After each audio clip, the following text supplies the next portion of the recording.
Match the column first with column second. तो column first को column second के साथ मैच करना है। पहला है ए, उसमें लिखा हुआ है पी वेव्स।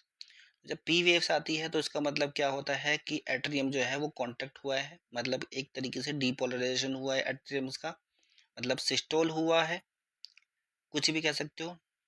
ठीक है, डीपोलराइजेशन ऑफ एट्रिया कह सकते हो, या आप कह सकते हो कि इसका सिस्टोल हुआ है, या आप कह सकते हो कॉन्ट्रैक्शन हुआ है।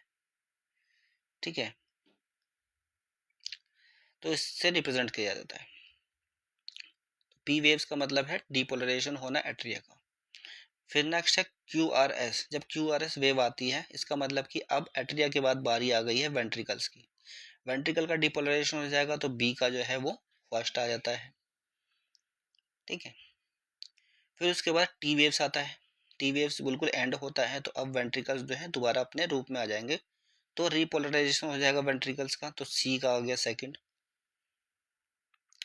नेक्स्ट है D, reduction in the size of the T waves. अगर टी वेव्स की साइज कम हो जाए तो उसका मतलब क्या है, टी वेव्स की साइज अगर कम हो गई इसका मतलब कि ऑक्सीजन की कमी है। ऑक्सीजन की कमी है दैट मीन्स कि उसको कोरोनरी इस्केमिया हो जाएगा।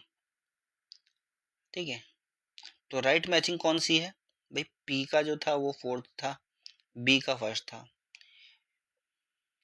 सॉरी पी का कह रहा हूँ, ए का फोर्थ था, ए का फोर्थ था, बी का फर्स्ट था, बी का फर्स्ट है, बी का फर्स्ट है, टी सी का जो है वो सेकंड था, सी का सेकंड है, सी का सेकंड है, और डी का है थर्ड, डी का थर्ड है, डी का थर्ड यहाँ पे नहीं है, तो राइट आंसर आपका हो गया बी।